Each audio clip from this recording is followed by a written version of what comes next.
இன்றே டவுன்லோட் செய்து உங்கள் ஃபேவரட் ஷோக்களை என்ஜாய் பண்ணுங்க. சம்மு, உனக்கு என்னத்துக்குலே இந்த விச பரீட்சையெல்லாம்?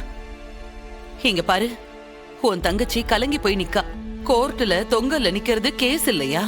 அவளோட வாழ்க்கை. அந்த விஷயத்துல விளையாடலாமா? நீயே சொல்லு. இத பாரு சண்முகம், ஜெயிக்கவே முடியாதுன்னு நினைச்ச எலெக்ஷன்ல நீ நின்ன ஜெயிச்ச. ஏன்னா எலெக்ஷன் நினைக்க மனசுல நேர்மை இருந்தா போதும். உன் வீட்டுக்கார அம்மாவை தர்மகர்த்தாவா ஆக்கின, அதுக்கு செல்வாக்கு இருந்தா போதும். ஆனா இது எல்லாத்தையும் மீறி வக்கீலா நின்னு வாதாட போறேன்னு சொல்றியே, இது நியாயமாப்பா? அதுக்கு படிப்பு வேணாமா? நீ பாட்டுக்கு சவால் விட்டுட்டு வந்துட்ட. நீயே சொல்லு சண்முகம். அடே இருங்கப்பா அண்ணே, நீ கோவத்துல தான் முடிவு எடுப்ப, ஆனா அதுல ஒரு நியாயம் இருக்கும். ஆனா நீ இன்னைக்கு எடுத்த முடிவு எனக்கு சுத்தமா பிடிக்கலனே. இது சரியாவும் இல்ல. அப்பனே முருகா, என்ன பெத்தவனே, நான் கொடுத்த வாக்க நீதான் எனக்கு துணையா நின்று நிறைவேற்றி வைக்கணும். இவங்க எல்லாரும் நான் தப்பு செஞ்சுட்டேன்னு சொல்லுதாவ, ஆனா நீ சொல்லு, நான் செஞ்சது சரியா இல்ல தப்பா? சரிண்டா, எனக்கு நீயே ஜகனம் காட்டு.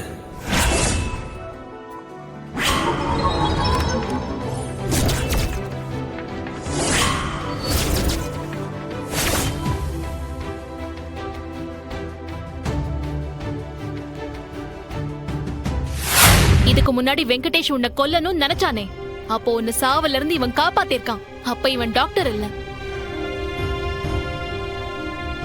வெங்கடேஷ் உனக்கு எதிராக கேஸ் போட்டப்ப இவன் வக்கீலாவும் இல்ல. நான் இப்பவும் சொல்றேன், இவனுக்கு உன் மேல கண்மூடித்தனமான பாசம் இருக்குடி. அந்த பாசம் உன்னை காப்பாத்தும். உன் அண்ணன் மேல உனக்கு நம்பிக்கை இருக்கா இல்லையா?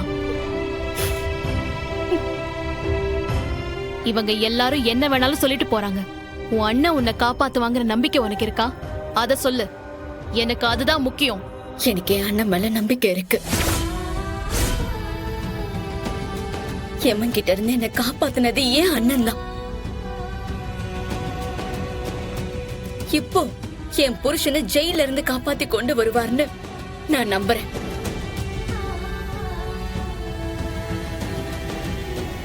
இப்போ நான் உன்னை நம்புறேன். நீ வாதாடு. இவங்க யாரு என்ன சொன்னாலும் நீ இறங்கி வாதாடுன.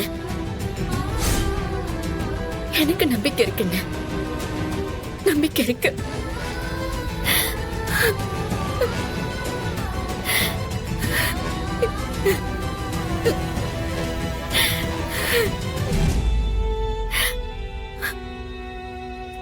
போதுமா? இதுக்கு சம்பந்தப்பட்டவ ரத்னா. கோர்ட்ல நடக்கிறது அவளோட வாழ்க்கை. அவளே சரின்னு சொல்லிட்டான். இனிமே யாரு என்ன சொன்னாலும் சண்முகம் அதை பத்தி கவலைப்பட மாட்டான். சண்முகம் தான் இந்த கேஸ வாதாட போறான். சரியா? இந்த வெறும்பே ஜட்ஜி முன்னாடி நின்னுக்கிட்டே ஏதோ தத்தக்கா பெத்தக்காரி ஏதோ உளறுவாய்வே.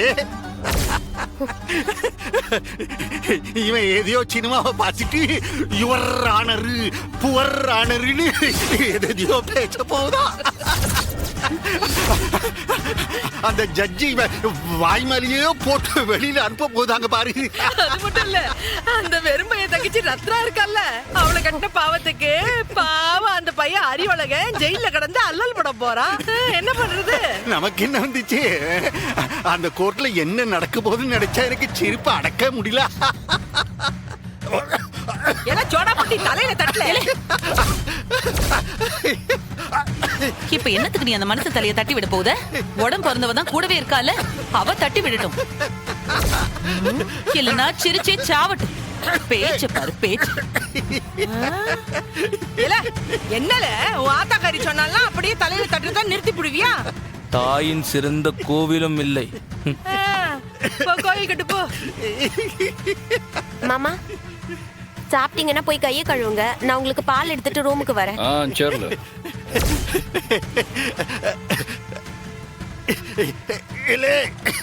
வளர்ந்தவளே, என்னலே உன் பொண்டாட்டி உனக்கு சொத்த கூட போடாம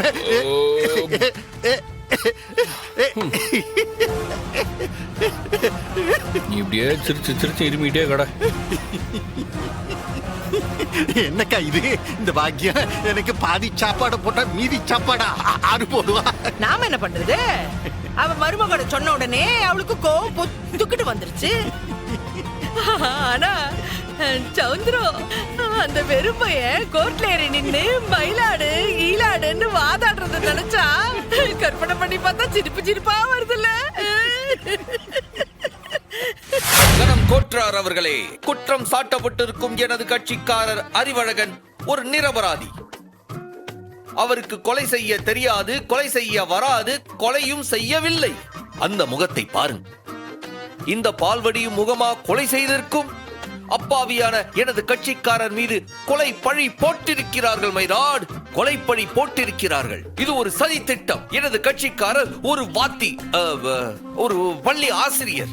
பள்ளியில் மாணவர்களுக்கு பாடம் சொல்லிக் கொடுக்கும் ஒரு நல்ல ஆசிரியர். அப்படி பள்ளியில் பாடம் எடுக்கும் ஒரு ஆசிரியரால் எப்படி கத்தி எடுத்து ஒருத்தரை கொலை செய்ய மனசு வரும்? யோசித்து பாருங்கள் மைலாட், யோசித்து பாருங்கள்.